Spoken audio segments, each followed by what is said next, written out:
so long it's like alchemy.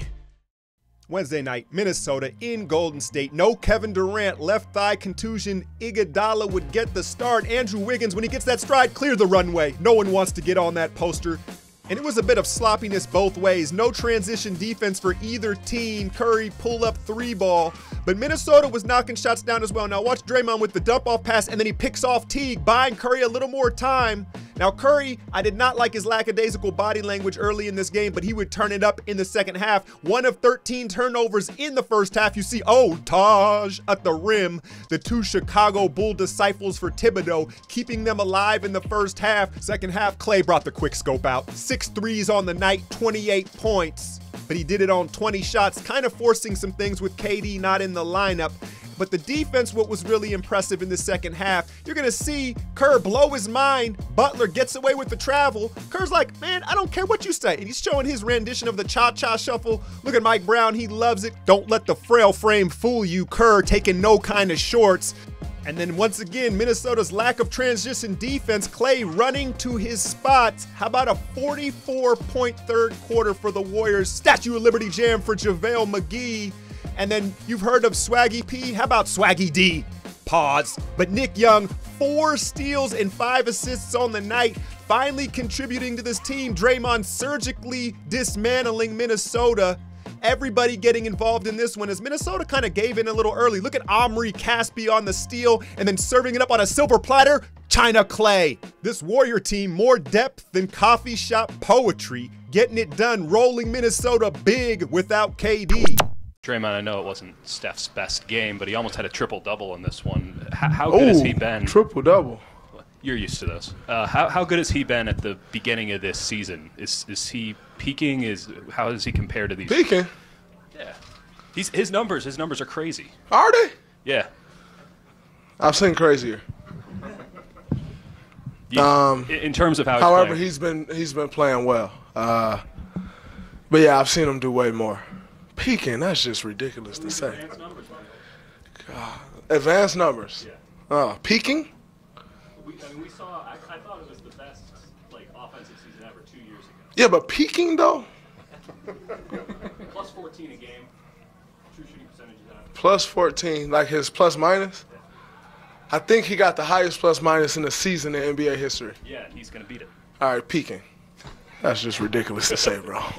Draymond a fool for that, man. But, you know, these dudes, I do often wonder these guys and their questions, these analysts, who are these people hiring to ask these questions, man? So go for Dre for kind of getting at him, man, and he was absolutely right. Real quick, before I talk to the game, if y'all want to be a part of the Hey Alchemy segment, email me an audio or a video, either one. It could be through your Snapchat or however it may be, a question that starts with Hey Alchemy. I'll put you in the video and answer the question. I'm going to look to be putting that together in the next week or two. Now, on to the game. No Kevin Durant. We've talked about the hard fall he took and, you know, are they just taking the opportunity to rest him? How serious was it? A left thigh contusion, I guess he got curling off a screen against Miami Monday night. But, you know, they started Iguodala, and the reason they started Iguodala, usually you see Patrick McCaw in that situation, right? At least you saw that last year was, if you look at Minnesota's lineup, they are one of the more big teams and athletic teams in the league with Butler and Wiggins on the wing, Taj and Karl Anthony Towns. They're just bigger and more physical. I liked Kerr going to Iguodala and kind of got us out to a good, well, we had some turnovers, but, you know, he helps push the ball in a controlled manner. I did not like Steph's body language in the first half. I tweeted out, like, you know, this is a possible playoff opponent on national television. Curry looks like he'd rather be, you know, playing golf, man.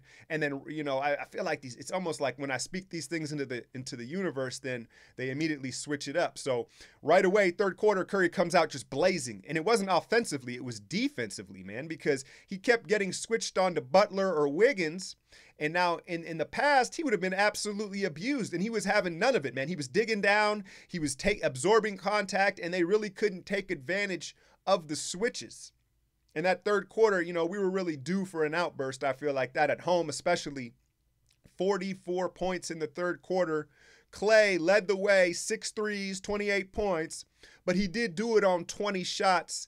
and I do feel he forced things a bit with no Durant. There was a couple off the dribble threes that were out of character and a couple of just really too quick of trigger shots for Clay. But overall, man, he's still continuing to be amazingly efficient from the field. But let's talk about the others a little bit, man. So Jordan Bell didn't get in the game till about 5 minutes into the game, left in the game.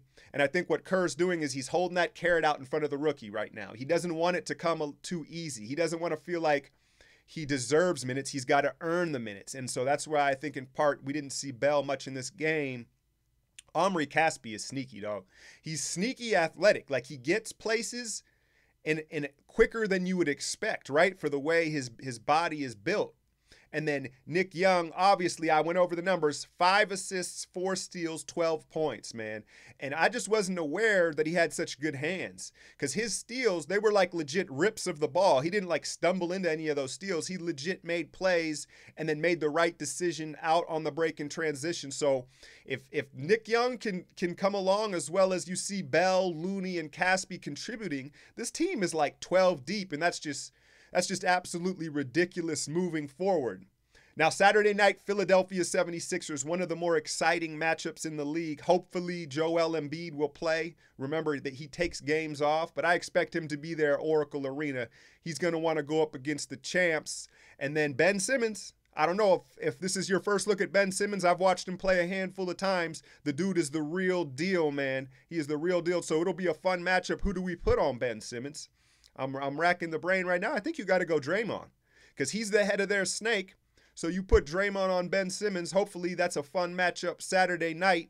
Hit that like, share, and subscribe. I'm out, y'all.